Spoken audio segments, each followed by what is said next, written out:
Time for Catalog and Cocktails, presented by data.world, the enterprise data catalog for the modern data stack.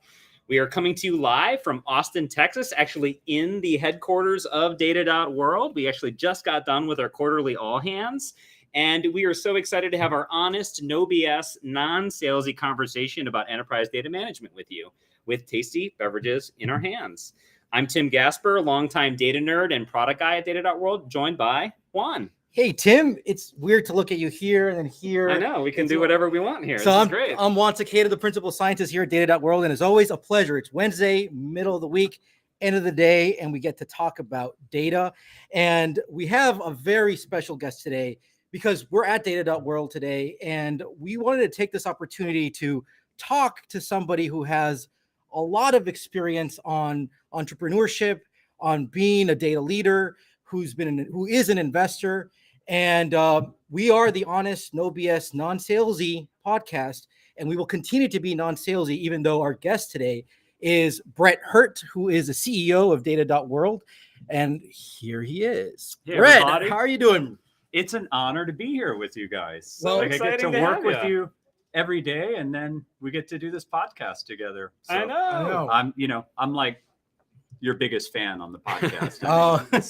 This has been such an amazing, project by you guys, and you had so many great guests, and I don't even know if I'm worthy here. Well, I'm gonna try. We're so happy that we get the opportunity to do this, that data.world lets us do this, and that we've always been talking about when's the right time to have Brett on, right? We're at episode, 90? This is now? episode 90 today. That's Yeah, cool. here we go. That's really cool. All right, so let's kick it off. All Tell them right. toast. What are we drinking? What are we toasting for today? Tell us. Well, we're toasting for our awesome, progress as a company.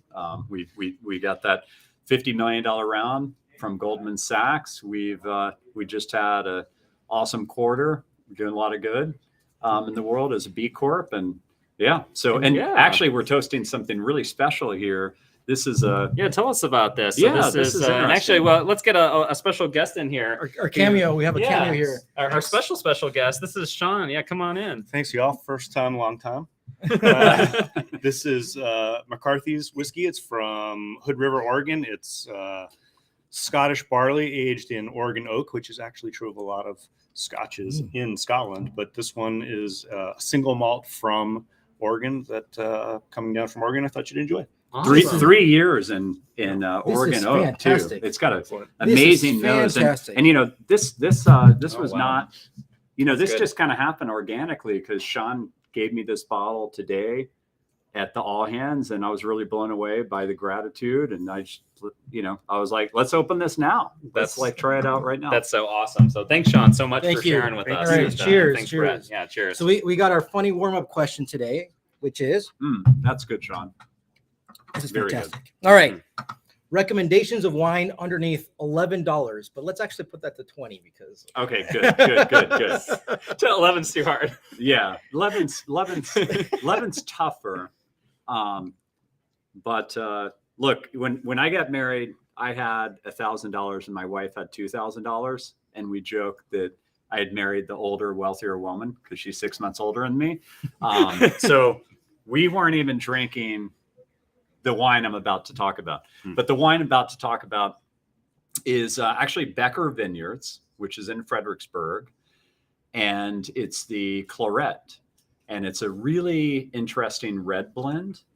And the thing that I love about it is that it really surprises people that Texas wine can be so good.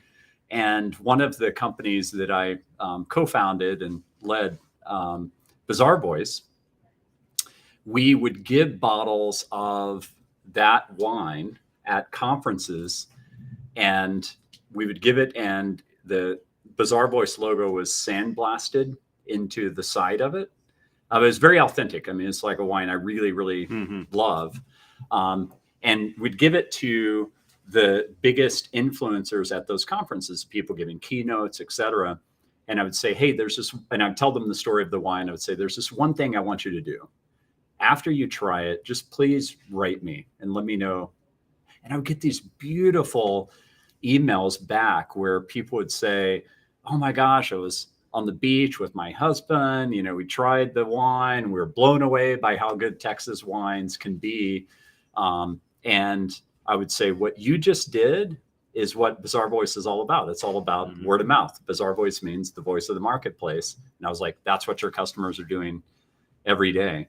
That's such a cool idea. And so it's a, yeah, And it was really under fun way to do it. $20. And it's actually, it's like 15, 16. There we go. bucks. I'm with you that. I Yeah. really And- like Becker's. and, you know, Becker's you and great. I are both in the Becker's- wine club. Yep, for Becker's. So, Yeah. so the cheers to Texas wine on Yeah. that. Cheers to Texas wine. How about you? Yep. What is your under $20? So my under 20, I was thinking about this. You know, I was like, you know what? The Costco box cab actually ain't too bad. So if you're looking Yeah. for something cheap, it's good for cooking. It's good for drinking. For all of the above.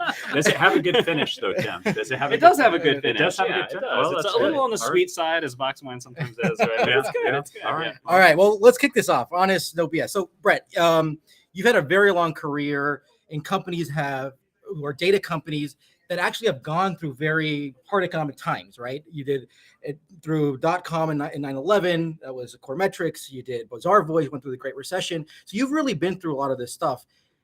What is your honest, no BS recommendations for data leaders and entrepreneurs who are probably going to go through these economic times that seem to be starting to be hard right now? Yeah, well, it might be helpful to just walk through a bit of my career as it pertains to that, because it'll allow me to answer the question much more completely. Yeah, please. So at Core Metrics, you know, the sky was just kind of raining money when we started that company, including for our customers. And what Core Metrics did is it built the world's largest data warehouse for clickstream behavior. Sorry, and for context, what year is this? This was in 1999. Okay, so we're at almost the apex of the .com boom. And this is pre-Google Analytics and all that kind of stuff. This is pre-Google Analytics. Google didn't enter the space until many years later when they bought Urchin and then rebranded that as Google Analytics. And so anyways, this was a time where it was very easy to raise money, but I was a first-time entrepreneur in the sense of raising money. I'd bootstrapped my first 3 companies, so I had been an entrepreneur and kind of cut my teeth on that. But it was actually my e-commerce business that birthed Core Metrics, because I needed these metrics for myself. And my parents were retail entrepreneurs from the time I was born. So I was used to growing up in an environment where I understood the customer because I worked in the stores. I would ask them, like, how did you hear about us? I could see when they were navigating the store, how they ran into problems. We needed to change the layout.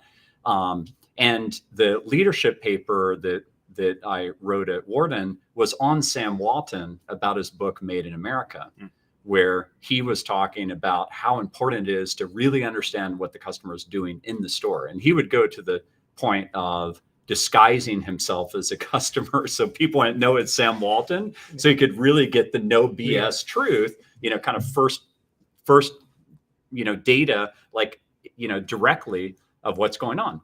So give me 1 second, but this is really important because Sure. we talk about this all the time. Is like, you got to understand the end user. You got to understand the business user. And in the data space all the time, we're always talking about the tech side, the tech users. Yeah. And this is an example of just, we really need to go and understand who is the end user, what is their problem, what is their pain. Right. And this is something that honestly, we sometimes live in this data bubble, which is annoying, right? And we know we're going to talk about all the jargons and stuff like that, and happy we live in this data bubble. But yeah, I just wanted to make that point here. Yeah, no, it's a really good point. I'll never forget when you know, I was in the car with one of our customers. I guess I shouldn't name them just because it could implicate them, but it was one of the largest retailers in the world. Okay, I'll just say that, and one of the most iconic brand names for retailers at one point in American history. And I was driving with I was, you know, passenger, but he was driving with the head of e-commerce, the SVP of e-commerce, and I was telling the Sam Walton story. I was telling how I was growing up, and he got really angry and just hit his hand on the dash. And he says, you know what our problem is?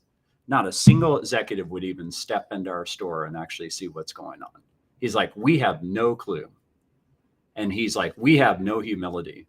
And that company ended up just having a pretty terrific or terrifying downfall because they did not. Terrorific. Yeah, exactly, because they did not understand the customer. And that what Sam Walton, when he was writing that book, Made in America, he was writing it to his children to say, you have to have humility. You have to have, you have to have the ability to really understand your customers.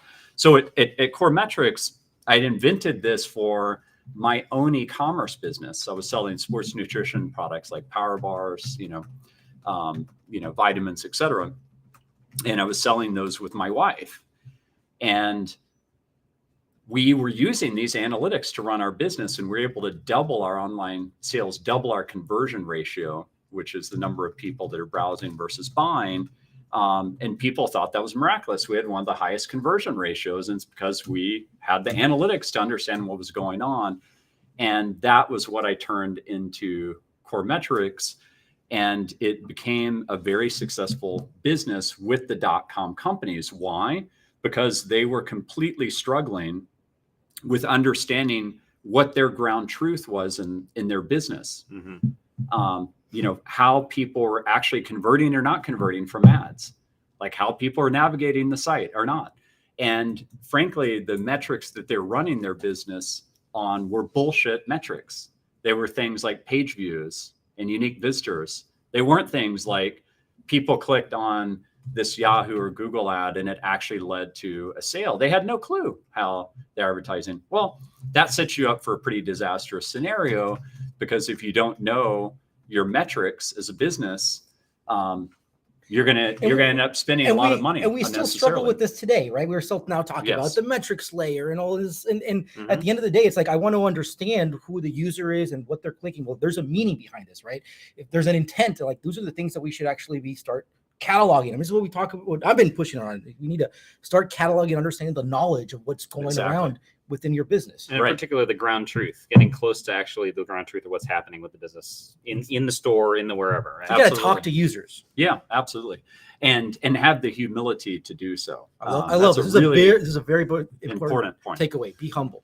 Yeah, and so with CoreMetrics, we provided this huge data warehousing solution where we would capture the clickstream behavior and actually allow them to see for the first time in their history exactly how their ads were converting, exactly how their site was converting or not, exactly how their merchandising promotions were working. And it was nirvana for them. I mean, they fell in love with us. It was amazing. We signed, over 100 customers in a very short period of time. And then, as everybody knows, the .com bust happened. And unfortunately, we didn't come soon enough. And what I mean by that is that they started to run their business well, but it was too late because they had been running their business so poorly.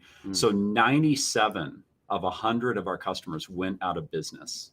Okay, now that's horrible. If you're running a business, that's huge. It's horrible because that means that unfortunately we had to let go of 2/3 of the people at the company, at our company, which really was painful because we had really good people, but we just didn't have the customers anymore. They'd all gone out of business. But then we won Walmart, and Walmart was so impressed with us that they actually did a press release about their relationship with CoreMetrics and just the level of visibility we're providing them. And that formed the basis to create a really big business and really pioneer a lot of the web analytics industry and this SaaS model in general. I mean, when I started CoreMetrics, this term SaaS didn't exist. As a matter of fact, the term ASP, application service provider, also didn't exist.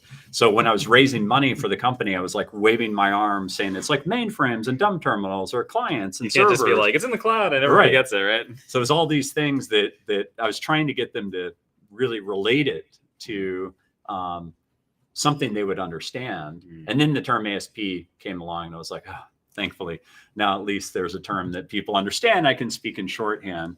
Well, that business was so much fun as we grew it because the lights literally would turn on. You would see how someone goes from not being data-driven to being data-driven.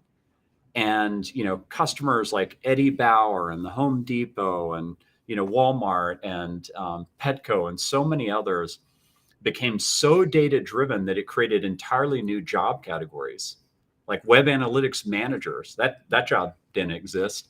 A web analytics analyst, and people started to put core metrics on the job descriptions of what they were hiring for, experience with core metrics.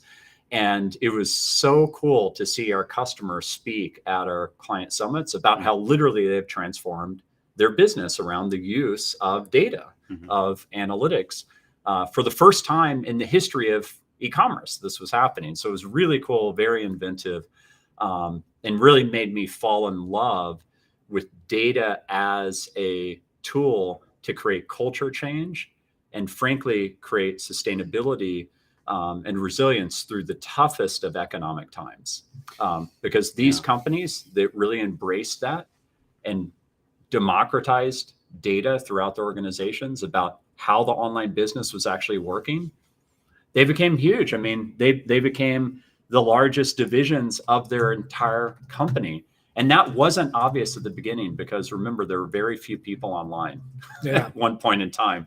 And the numbers were really small. I remember talking with Walmart.com back in the day, and they told me, Amazon is like, less than, a couple of Walmart stores, all their revenue.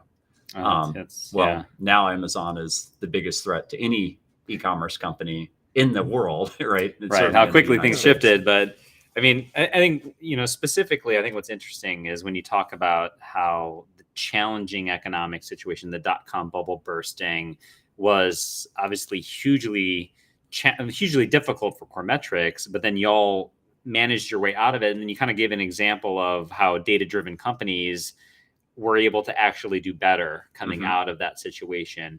Are there any other, key takeaways that you really see from, that difficult situation that, as you think about other companies that are looking at challenging situations or the potential difficult economy that we may be stepping into right now? Is there, what else should really folks be thinking about that maybe core metrics or just your experience in general influences? Well, this may sound masochistic, and I certainly don't mean it that way, but I actually thrive in periods like this because, Benjamin Franklin said pain is instructive. And pain actually causes focus, and focus creates cultural resiliency, because if teams come together and say, look, it's not now an option whether or not we understand everything about our business, it is now an imperative, then that creates a really beautiful culture. It creates people really pulling together and really learning together and saying, some of the ways that we were doing things before, which frankly were BS, we need to stop doing it that way. We don't know the answers about our business. We're going to be out of business. I mean, this is when we really need to be honest and no BS with ourselves. Do we actually know what's going on? And if we don't know, let's actually then figure out what we don't know right now. And then we need to focus. And I guess being in situations where you have this pain and time is limited, that helps you get focus. Exactly. Yeah. And it's hard for people to focus if everything is up and to the right in every category. And that's where we've been right now. That's the economic environment that we've been operating on. Everybody is a genius for the house they bought. Everybody's a genius for the company they started. Everybody is a genius for, now they've become a unicorn on. You're a unicorn. You become a unicorn. You're a unicorn. Everybody's a unicorn. So what is more situation, right? Yeah. What does that create? It creates a tremendous amount of sloppiness. And that's why bubbles happen and things, contract and come back to grassroots, really ground truth type of efforts. Now, Bazaar Voice was a very different type of story. Bazaar Voice really popularized the notion of customer reviews, which is something that Amazon helped pioneer, actually starting, I believe Amazon was founded in 1994, and I believe it was 1997 when they first launched customer reviews. And it was really pioneering. I think they were the only retailer in the entire United States at that point in time who had customer reviews. When we started Bazaar Voice in 2005, So think about how much time that was from 1997 to 2005. Okay. Talking about 8 years. There were still only 3 retailers in the entire United States who had customer reviews in 2005. Okay. This was 2 years before the iPhone came out, and Facebook was closed to the public. Snapchat, Instagram, TikTok, none of these things existed. So there was this wave of social that was coming. And Brant Barden and I started Bizarre Voice because we really believed in our heart of hearts that out of everything we had analyzed that worked or didn't work in the e-commerce world, that there was a missing element, and that was the voice of the customer. That's why Bizarre Voice is named the voice of the customer. And it's named Bizarre because we wanted to symbolize that it's been happening since the dawn of the earliest sellers, since the dawn of like those original bazaars, where it's all about the conversations happening and like this spice or that spice. And, that we've been wired that way as human beings to help each other and say, oh, you really need to go to that vendor. He's amazing, or she's incredible. Like she has the best, fruit in all the land, or whatever. And that is, in a nutshell, retailing. Retailing has been driven very largely by word of mouth. It's just that they had no ability to listen because it was all happening in stores. It was happening in catalogs. There was no great way to say, could I just tap into exactly what customers are telling each other? And so Bizarre Voice really pioneered the ubiquity of customer reviews all over the world, grew to over 40 international languages. Today, it's an incredibly valuable company that's owned by TH Lee, a private equity firm, but just on a terrific growth path and led by a very good friend of mine, Keith Nealon. But fortunately, I got to be a part of that business as the CEO all the way from inception to an IPO at over $1 billion valuation. We were one of the original unicorns in Austin. And the data coming out of Bizarre Voice was absolutely incredible. It was so eye-opening to retailers and people that sold through retailers. It would tell you exactly why a product was flying off the shelves, because people would tell each other, like, this is why this is the greatest product. It would tell you exactly how to turn a 4-star product into a 5-star product, because people would say, would have rated 5-star if only they would have done this and that. It would tell you exactly why a product was a dog. Like, why was it getting such a high amount of returns? What was really going on? People would say, this is why I'm returning it. Now, the process of taking a product in the store and returning it, do you think the person you're returning it to is keen on the back end and communicating with Samsung at a Walmart? But with Bizarre Voice, literally Samsung was tapping into the voice of the customer at Walmart and saying, why are people returning Samsungs, and being able to redesign it? So the data was amazing. The level of ground truth people got was amazing. But at that company, we went through a great recession, which was a very different type of period than the dot-com crash. Frankly, in some ways, outside of just the absolute tragedy and horror of 9/11, which followed the dot-com crash, in some ways, the Great Recession was scarier, because you had Lehman Brothers go out of business. You had this massive mortgage crisis with all these exotic debt instruments that had been created by banks. And you just thought, it may all be over. This great recession may tip into the Great Depression. And I was terrified as a CEO, because I led Core Metrics through the dot-com bust in 9/11, and letting go of 2/3 of the team and building back up from there. And at Bizarre Voice, we had just been flying. We'd been beating our numbers, for so long, and bam, this meteor just hits us out of nowhere, this Great Recession. And I put the company under a hiring freeze for a 6-month period, even though we were beating our numbers, because I was like, we don't even know if the people are signing are going to be around. If this tips into a Great Depression, maybe a lot of our customers are going to go out of business, right? Mm-hmm. So that was a very clarifying period. Now, fortunately, very few of our customers went out of business, and the resiliency that was proven by our customers, because they really understood the voice of their customers. They really understood why their products were flying off the shelves. They really understood why they were getting high returns, was so strong. And it became such a galvanizing force in their company, because who doesn't want to know what their customers are saying, right? That's something that everybody in a company can relate to. So that type of data actually led itself really well to democratization, because everybody wanted their hands on that. And frankly, that data in a lot of ways was public, because it was literally on their website. You could just go to their website and see it. Of course, we had a tremendous amount of analytical capability and things like that on the back end for them to analyze it and share, negative reviews with Samsung, as I mentioned earlier. So, we ultimately, after 6 months, took the hiring freeze off. We'd beaten our goals the whole time. But it created a lot of resiliency in our company, because people really pulled together and made do with less. And that kind of takes us to this period where now we're entering into another period, which may be just as bad or maybe even worse than the Great Recession. So can you describe how you're seeing this period right now? Because it's Yeah. kind of, I mean, there's so much stuff that we're reading, but what is it from your perspective? What are in your Yeah, what so is it? there's quite a few ways to dimensionalize this period. Let's talk about it just first from a very selfish kind of, data.world and tech company oriented, kind of private company, VC-backed company oriented standpoint. There's a sawtooth pattern that comes with VC investing and frankly with growing tech companies.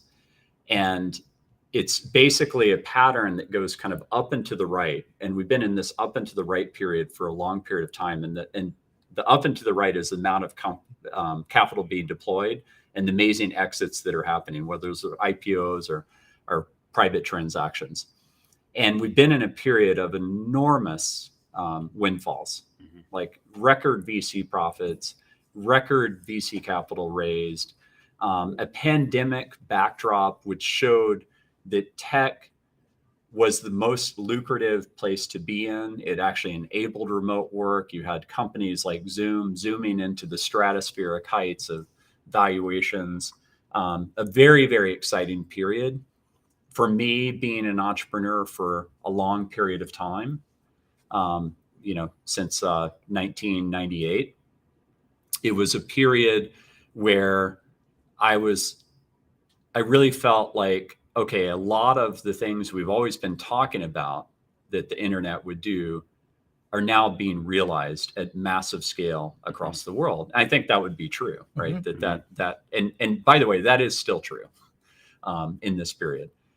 But the sawtooth, when it goes from a risk on perspective to a risk off, it just crashes. And Bill Gurley has some really, really good content on this. He's one of the longest time VC backers. He's actually a UT Austin grad, hook 'em horns, and, guy that proudly was here in Austin.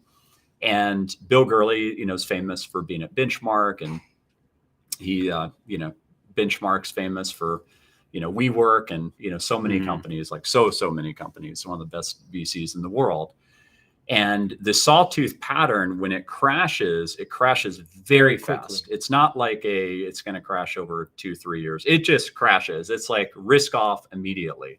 And that's the period we're in right now, where a lot of these unicorns that had raised so much money, now they're like, I don't know if I'm gonna be able to raise any money at all. That's just our kind of cosm of our data tech world right now. Okay. What's happening in other parts of the economy? A lot of places are going to be hurting, mortgages. That's probably going to, housing prices are probably going to fall. Consumer demand probably going to fall. Why? Because the Fed is raising rates because they're trying to stop inflation. They don't want out of control inflation. That's really bad. And you can look at many, many countries, throughout the world, Venezuela, you name it, that have gone through periods of hyperinflation. You let that go unfettered, and that can get very bad. It can get very bad very quickly. And the reason the Fed stimulated so much, as we know, is because we had a pandemic where we literally turned off the economy. to protect ourselves and the hospital system and everything else. And by the way, this happened worldwide. Oh, by the way, there's also a war too going on that we don't talk about as much anymore, but is a very real and devastating thing going on. And my heart is with the Ukrainian people. It's a really, really tragic time. I know that we've done a lot at data.world to give and to really, try to do our part there. But it's a time which is it's really sad what's happening there. Yeah. And so all of this is happening at the same time, and we've been in the longest run bull market, maybe ever. So we're in a risk off environment right now. What does that mean for data is a very interesting question, I think. So, okay. I think we've had so many takeaways that we've been taking here, a lot of notes, but I want to go dive into kind of tactical things that data leaders should be doing right now. I mean, from what we've talked about, a key thing is to really understand your customer, right? That's been a thread, a kind of a continuous thread around this. I think another thing is that we need to just be honest about when we're being sloppy, and let's make sure that we're getting the right metrics. And I think, and focus. So, I mean, we were talking earlier is like there's just so many jargons and so many, there's so much bullshitty stuff going on in the data world. Yes. What are the things that we should be focusing on as a data community, as an industry right now that it's time for us to focus? Well, probably the leader that I personally look up to the most is Warren Buffett, because Warren Buffett has been the most successful investor in the United States for such a long period of time. And so he's highly credible. Like, he's got a track record that's kind of unparalleled. But the way he talks is in a way that everybody can understand. It's the most inclusive language that you could think of. It's language that everybody can understand. Like, he's like everybody's favorite grandfather or something. He can just I've been to the Berkshire Hathaway shareholders meeting several times. Shout out to my good friend Phil Terry on taking me to those. And those are like watching Aristotle or Plato, but they're capitalist. It's amazing. Like, it's much about philosophy as anything else.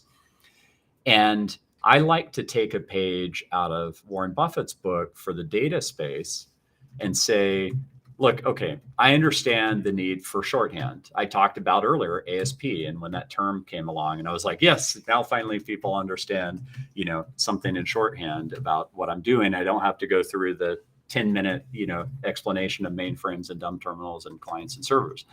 But in the case of the data space, I don't think I've ever seen a more jargon-filled space than the data space. We love our lingo. We do love our lingo. So what is the big picture? What is the no BS picture here?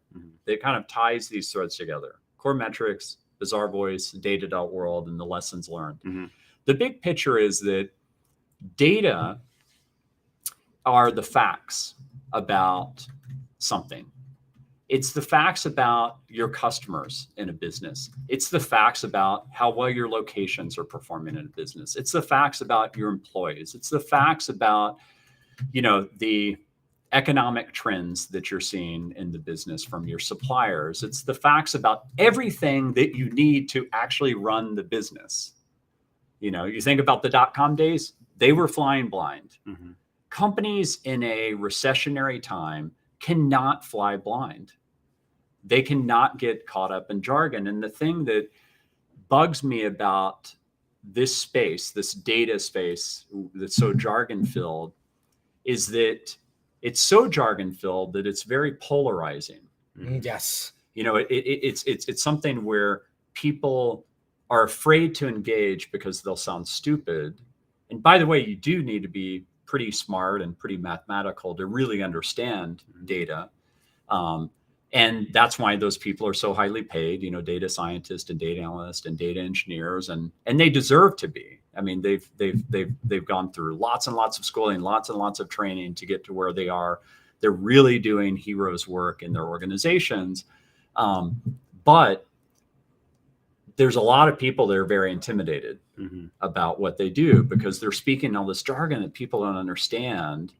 And those people, what they need is they just need the facts to run their business, which everybody benefits from if the business is run well. Like everybody makes more money, everybody gets more promotions, everybody looks smart. You know, you come home for Thanksgiving, everybody thinks you're a genius because your company is up and to the right during recessionary times. So recessionary times are very, very focusing, and data becomes more important in recessionary times. Because of that, it becomes more about how do you be an efficient business? How do you cut out the sloppiness? It becomes more about how do you identify new revenue lines? How do you pivot from industries you're selling into, which are so risk off that they're not buying anything? Mm-hmm. You know, we had to do that at data.world. You both remember when we entered into the pandemic, Mm-hmm. it became so risk off that we had one of the largest cruise lines in the world that we were about to sign who sailed off, and we didn't know if they were going to sail back. You know, they were probably wondering if their business was going to continue to Yeah, exist, right? Yeah. And, you know, fortunately we did later sign a cruise line, but it was, you know, post the, you know, the worst Towards the part later of stages, the yeah. pandemic. We're still in a pandemic, Mhm. but, you know, now it's more endemic. Mhm. So data becomes really clarifying and really important in an environment like this. And my favorite company, and literally my favorite CEO today in tech, is Brian Chesky. Mhm. Because Brian Chesky not only is really humble if you listen to him, and really smart if you listen to him, but he also navigated Airbnb through the worst part of the pandemic, where he almost, you know, fell flat on his face, and the team almost fell flat on their Mhm. face because of lack of capital, had to take a big debt round, then navigated to an amazing IPO, has put up amazing numbers since. It's highly, highly profitable now, has created an entirely new way that you can even work. You know, it's his most recent narrative around how you can just travel around the world and stay at Airbnbs, and, you know, creating new business lines, creating new categories. But the thing I really love about Airbnb is their fifth employee was a data scientist. And Airbnb was really smart about cataloging their data from the beginning of their company. My favorite personal cataloging cocktails episode was the one with Jeff Fang, who was the one that led that team Of Airbnb. at Airbnb. Airbnb. That was just such a great episode. I think he's actually our first guest. I'll have to go look into it. I think so. Really? First external guest? Yes. Oh, maybe. I don't know. I have to go check. Yeah, He we was need to- definitely early on. So, it was very early Yeah, on. That was such a good episode. But I mean, look at how being data driven can lead to success through the worst of times, because a lot of people are going to experience some really tough times over the next couple of years as the reality of the economic malaise sets in of what we're entering into. But Airbnb experienced it in their direct category in the pandemic. The last thing you wanted to be in a pandemic was a travel company. Right. It was the last thing you wanted to be. I mean, right? compare that to the cruise company you just mentioned versus Airbnb. Right, I mean, they deal with the same dynamics, right? Yeah. I mean, one thing I'd like to do real quick is just tie some of these things together. So, Yeah, like you sure. talked about the inclusivity of language and simplifying. You talked about being data driven. You talked about having data people in your company and making that a core competency of your company. To come back to that statement about inclusivity of language. So, is this all important because, like, when things get tough, you want to get back to what really matters? And that's, what does the data mean? What is truly what the customers are asking for? What really is the simple, most important stuff that I should be focused on, that I can roll back to and really, and then extend from there and regrow from there? Is that kind of the core thread here? Yeah, it is. It's exactly what it is. It's taking that data team and really unleashing them throughout the organization to be able to become true data heroes, to basically be able to come in there and say, I actually have the answers you need to run the business. So the more data becomes democratized during these times, the more resilient these companies are going to be.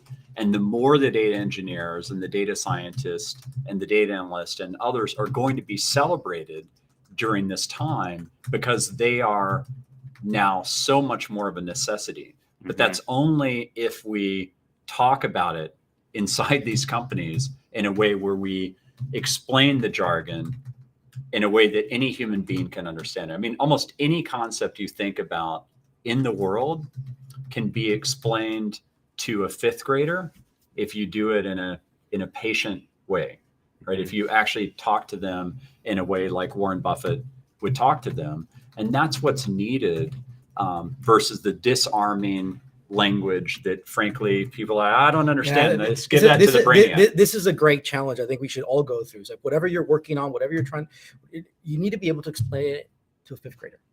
Right. Yeah. So look, we could keep talking. We need to get into our lightning round soon, but there's one topic I want to get to, which is on B Corps. Talk us about what is a B Corp and why a B Corp and how you've been driving this, because I think this is game changer. Oh, this is game. Yeah, no, I appreciate the question.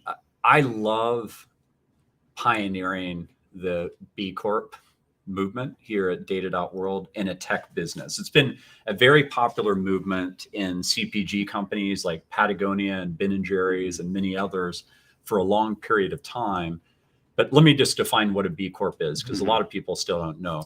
A B Corp is a for-benefit company, which has a very strong social mission that is actually a protected asset of the company. When investors invest in the company, they know that they're investing under that guise. They know that that's the deal that they're signing up for. And we've been a B Corp since our launch on July 11th, 2016. And the thing that we're protecting is the ability to democratize the most important open data to the world so that they can work on climate change, they can work on cancer, they can work on poverty, they can work on nutrition together to hopefully create big breakthroughs in humanity. And one of the most active data sets on data.world is the B Corp data set where people are analyzing B Corps. It's really, really cool that's happening.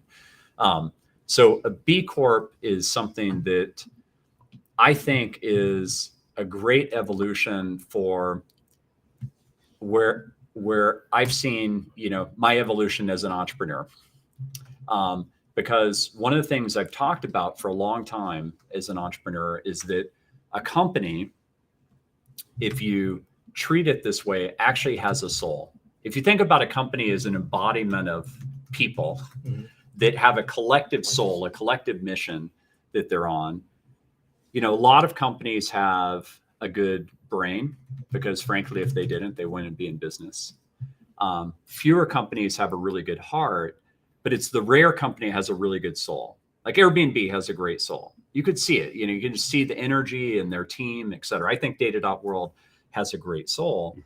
And a B Corp is a great manifestation of nourishing that soul. It's an evolution in capitalism. It's like capitalism 2.0. And there's a great documentary called The Corporation, which actually explores the roots of corporations in the United States. And some of the original corporations in the US actually were more like public works projects. Now, this doesn't mean that a B Corp can't be profitable. It should be highly profitable. It doesn't mean... So it's not a nonprofit, right? Yeah. Actually, wasn't there Lemonade, the IPO? Yeah, Lemonade went public. That's That's an Israeli company that went public. That was B Corp since the beginning. Viva Systems actually was already public at the time, had a $40 billion market cap, converted into a B Corp with 99% of shareholder approval. So they converted from a C to B. So it's becoming a trend in tech, which is great. But I think a trend in capitalism in general is people really caring. We talk about no BS on Catalog and Cocktails, really caring about whether or not their company is making a difference, whether or not the mission that they're on is actually going to make a difference in the world. We have a lot of problems to solve in the world. And a B Corp is a manifestation of that. So I love the fact that, I don't know, I can't even tell you right now what another B Corp is in the data space. Can you think of one? I don't know if there's one. Not offhand. Yeah. I'm So sure there's something, but not there offhand. probably is one, right? But we need to change that. and just in tech in general, we need to change. And it's because this is what the next generation is calling on us to do. Mhm. Like my daughter, who's 17, she's going to ask people when she goes into the workforce one day, she's going to ask them, are they a B Corp? And right now the question is, what is a B Corp? You know, usually. Right. But I, you know, mark my words, I'm pretty good at predicting trends. I've had a good track record of that. 10 to 15 years from now, people are going to be asking, why are you not a B Corp versus what is that? And it's because it's just the natural evolution of capitalism, and it's a natural evolution of humanity to get more and more intentional, you know, no matter what that is. Think about all the things that we've overcome throughout human history that we look back in horror that we even did, you know, 100 years ago, 200 years ago, even 50 years ago. Right.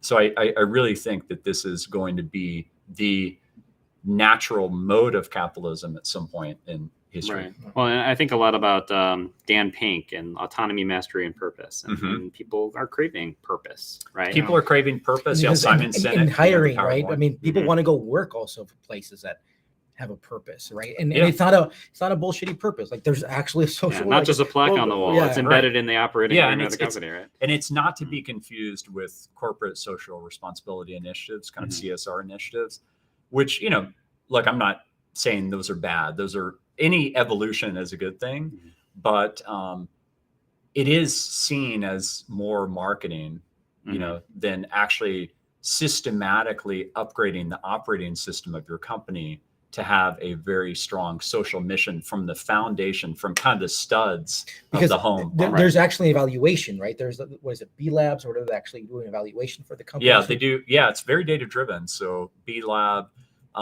if you become a certified B Corp, they will actually do an evaluation on whether or not you pass the bar. And all of that data is on data.world, available for free. That data set gets a lot of collaboration because there's so many universities now where people are there really analyzing this new mode of capitalism, and it's a really beautiful thing. I mean, I really think that, you know, one of our investors is John Mackey, and John Mackey, you know, told me later on in his evolution with us, he's been a mentor to me for a long time, and he wrote the foreword to my book, The Entrepreneur's Essentials. He said, you know, if I start another company, Brett, like learning what I've learned about you guys now, I would do it as a B Corp. I would do it as B Corp. That corporate form didn't That's awesome. exist at the beginning of Whole Foods. How cool is that? You know, John freaking Mackey, like saying that is a beautiful thing. Jesus, to start wrapping up, you have a book. I do have a book. And in the no BS tradition of this podcast, I'm actually not trying to make any profits on this book at all. All the proceeds from this book, The Entrepreneur's Essentials, go to the Kendra Scott Women's Entrepreneurial Leadership Initiative at UT Austin, which primarily supports women of color. Not because that's how they focus, just because that's who's showing up that needs the most mentorship and help at UT, which is awesome, because they're going to change their communities as they become successful entrepreneurs. So this is really a gift back. This has taken me 13 months and weekends to get it to this point. And it's really my best lessons learned on, you know, founding a company, building companies, and then paying back and helping, whether you're investing or trying to, you know, shape the next generation. And yeah, I'm really proud that all the proceeds are going to that program at UT Austin. And I'm actually doing a conversation tomorrow with the dean of the business school, a proud woman named Lil Mills, at UT Austin, the dean of McCombs. And we're going to explore concepts in this book and just concepts in the program overall. So if anybody's tuning into this live, I know that this will be past the date by the time maybe they listen to this in the podcast app. You know, feel free to join us tomorrow. That's awesome. Yeah. Awesome. Well, we can keep talking as always for Yeah. hours and hours of stuff. We'll have to do part two at some point. I know No, we're going to talk about and then- hiring and things like that. No, So but- that's awesome. And this has been a fantastic conversation because we've gone through like so many different topics and it all goes back to data, but it's like the reality of what's going on. But hey, let's move on to the lightning round, Yeah. which is sponsored by data.world, the enterprise data catalog for the modern data stack. And I'm going to go first. I got my first question here. Go for So when economic times get tough, should you pause hiring? It really depends on your business and how much your business is affected. We're not pausing hiring at data.world, but there are certain companies that have already paused hiring. Meta paused hiring, for example. Facebook. We saw Snap's results this week. I haven't kept track since the initial drop in the stock, but it dropped over 40% in one day because of the advertising industry starting to go into a funk because of fears of the well, not just fears, but actual reality of what they're seeing. So that's kind of a macroeconomic barometer, which is really worrying. So I bet you Snap's not hiring right now. So it depends on how much your business is affected. I think the focus has to be on very intelligent hiring. And we've spent a lot of time at data.world with our board of directors internally, really analyzing our plans and our budget to make sure that we get the best ROI for that and the best use of that $50 million that we raised from Goldman Sachs. And you can imagine that Goldman Sachs is pretty good at financial modeling. A lot of their business depends on it, right? Yes. Go, Tim. Can you teach being data driven, or is it really more of like you got to hire people who are data driven? I personally think it can be taught. I think that the natural human condition is to want to know the truth. And the truth lies in data, because again, it's the facts about business. So I think the challenge in teaching it and teaching people to be data driven is to use natural language, human language, as opposed to a bunch of acronyms and buzzwords that make people feel stupid, kind of like right from the beginning, because it's like you're talking Greek and someone's talking Greek to you and you just have no idea how to decipher it. It's almost like you need the Rosetta Stone of buzzword bingo to figure out what people are saying. No. All right, next question. Will data technology companies overperform in a tough economic times? Yes, I think that data companies are really well poised overall during these times because of what I said earlier, that there's going to be an incredible amount of focus on data and the facts about a business. The challenge for data companies is to adapt their message in a way that people really understand the benefit of data in these times, because an overreaction in these economic times is people just stop spending on anything, whether that's smart or not. You want to do intelligent spending, intelligent investments in your business. But I'm personally very bullish on the data space. I mean, I'm the CEO of data.world, but I've also been making investments in non-competitive data companies that are publicly traded, because I actually think this is a good time to be a buyer of some of those companies. Companies like Datadog, companies like Snowflake, et cetera. They're going to help these companies be more data driven, Yes. right? To our topics earlier. So a last lightning round question. We talked about B Corps. Should all corporations be B Corps? I think that it's largely a reflection of the people that are leading the company, whether or not they want to take that step of nourishing the soul of the company. And I don't mean that in a crass way, but there are some people that they just show up to work and it's almost like that TV show Severance on Apple Plus. They don't really want to be there, and they just want to make money, and they just want to go home, and their life begins when they get home and they walk in the door. I'm really sad about that there are people like that. I mean, when I graduated from the Wharton School, which was kind of like, really known for finance, is still really known for finance. And I graduated with a degree in high-tech entrepreneurship. There were I helped found the technology club there and the entrepreneurship club there. And there were a lot of classmates that were in those clubs with me that said, hey, what are you doing after school. I was like, I'm, of course, starting Core Metrics. Like, I've been running it while I've been here, and I'm like really bullish on it. And, it seems like an amazing setup. And I didn't know the .com bust was happening, or going to happen. Yeah. But I was like, I'm racing towards that. And they were like, man, I'm so jealous. I really wish I was doing that. I was like, well, what are you doing? And they're like, well, I'm going to go work at, this and this bank, or this and this, investment bank or whatnot. And I would be like, that's awesome, man. You're going to do so well there. I mean, you're making a lot more money than me for, maybe forever, but, certainly out of the gates, because I'm making this much. Yeah. And I get you zero. Like, I get paid in passion, right? And they would say, yeah, I think you're right. Like, I'm probably going to save up a couple of million, and then I'll start a business, and I'll do it from that position of strength. Well, what happens if you go into something where that you're just there for the paycheck? You reward yourself in other ways. You reward yourself with material items because you are so miserable at your job. And so that's what they did. And zero of them became entrepreneurs. They never made that pivot back. So you're much better off just going to a company where you really believe in the passion and the purpose of it from the beginning, because that will drive you. It'll bring out the best in you. And that's a life well lived versus just going for a paycheck. And I hope we don't have anybody at data.world that's just coming here for the paycheck. I don't think we do, but we're all about purpose here. Right. Well, I think that's a really great way to portray that. And it sounds like the answer there is kind of yes, but it's like we have to all get there. We need to move, like we have to get our expectations and our motivations in that direction. Right. And by the way, I just want to be clear. I'm not saying the companies that aren't B Corps are soulless. Okay. That's not what I'm saying. A lot of these companies were founded before B Corps even existed. Right. I'm just saying, I personally know a lot of people who don't really give a shit about purpose, that are really just there for the paycheck.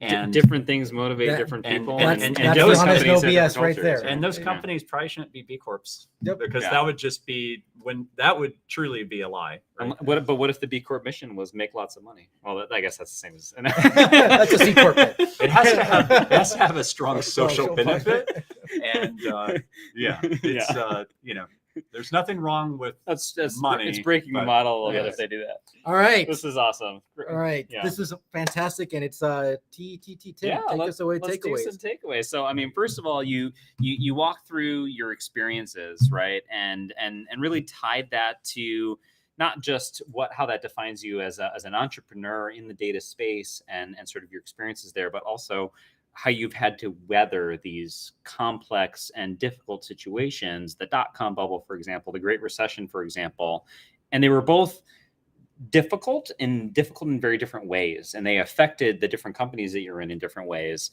And some core threads were that, like, for example, like Core Metrics, you talked about how, like, you really focused on what mattered, and you really focused on, like, be humble, right? As a way to really get through those times. Don't use bullshit metrics and information, right? Focus on the metrics that really matter, and really came to the reality that not just with Core Metrics, but actually your customers, right? That the companies that were really focused on being data driven were the ones that were going to weather those difficult times, right?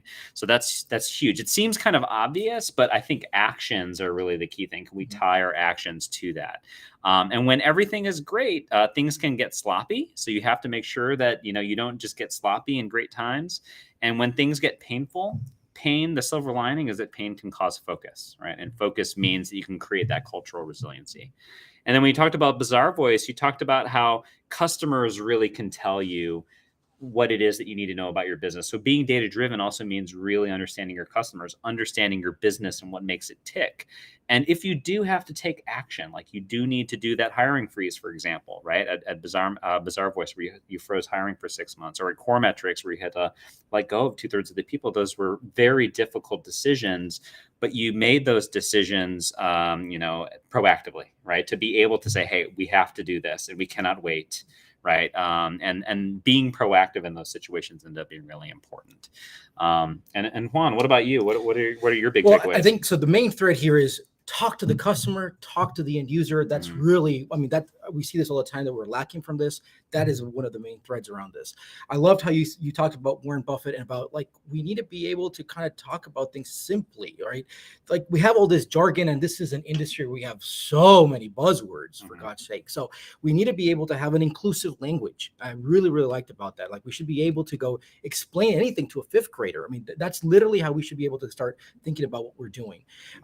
And to understand the big picture, all this data is really facts, and we need to know the facts about our customers, our leads, our prospect, the economic trends. I mean, and you want these facts so you can actually make decisions that can improve your life, improve your business. I mean, that's really how we have to go think about this stuff. And then on the public benefit corporation, right? It's a company with a protected social mission.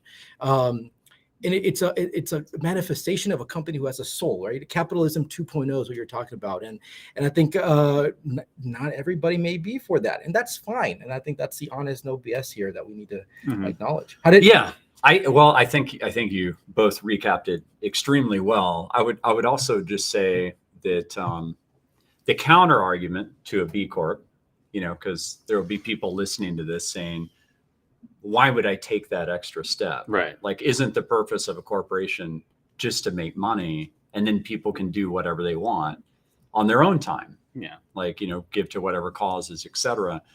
And I frankly think that that's a lazy answer. That's like rooted in the past. And entrepreneurs are all about the future and creating change. And it's a lazy answer because it requires no thinking. It's like, that was the way it's always been and the way it always will be.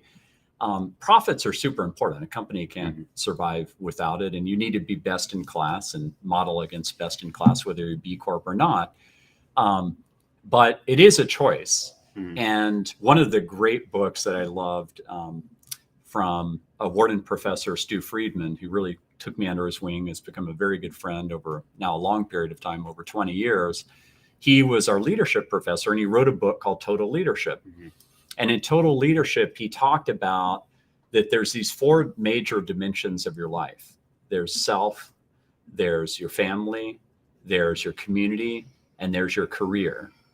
And if you think about solving problems with a 4-way win versus just solving them with 1 win, you will come up with very creative solutions.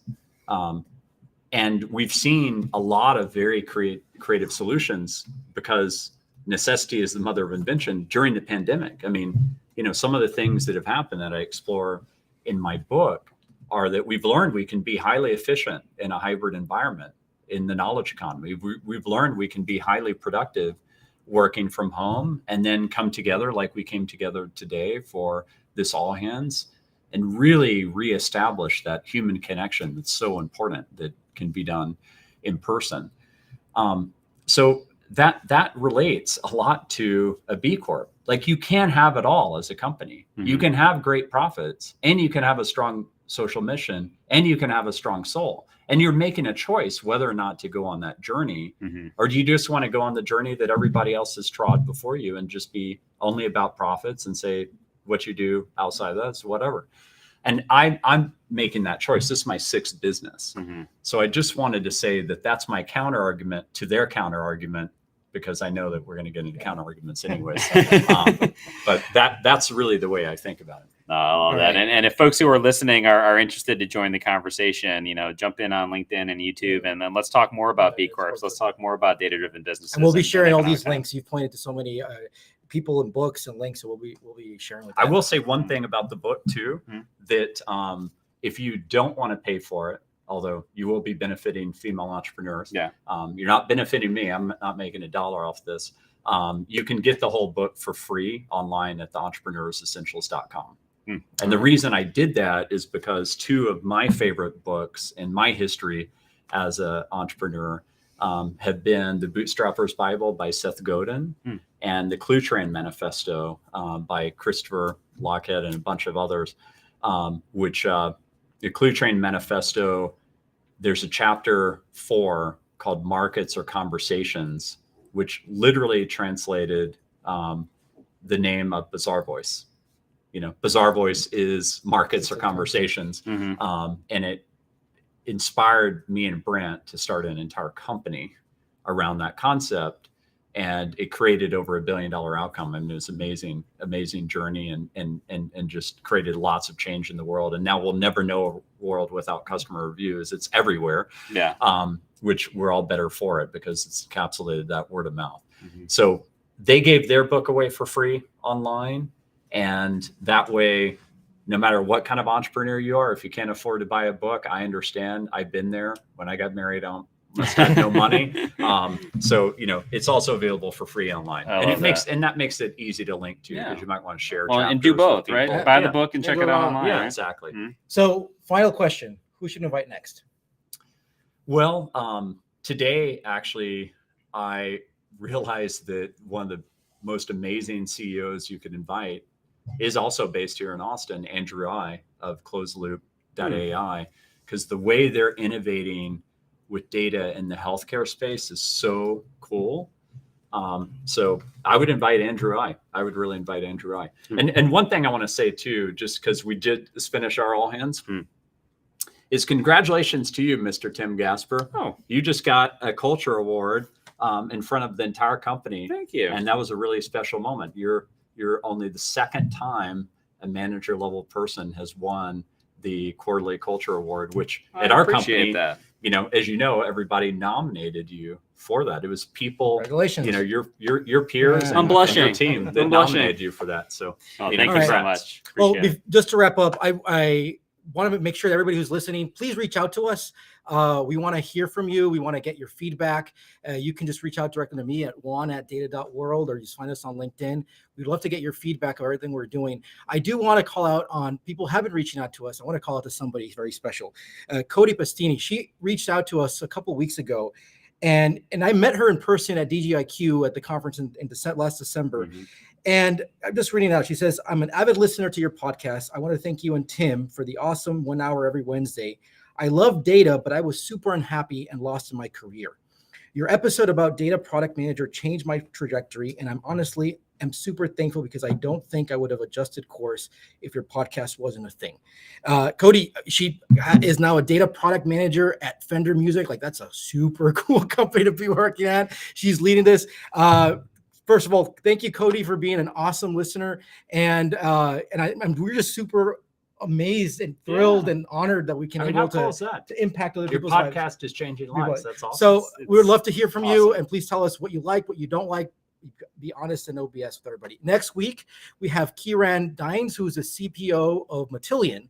We get into more of the ETL space and the modern data stack. Mm-hmm. And with that, as always, thanks to data.world, who lets us do this every Wednesday. Yeah, cheers. And cheers, guys. Yeah, Thank you very much. Thanks for all your great work at data.world, too. Like, a lot of people don't see behind the scenes that you actually have a full-time day job, and you both do it really well. So it's an honor to work with you both. Cheers.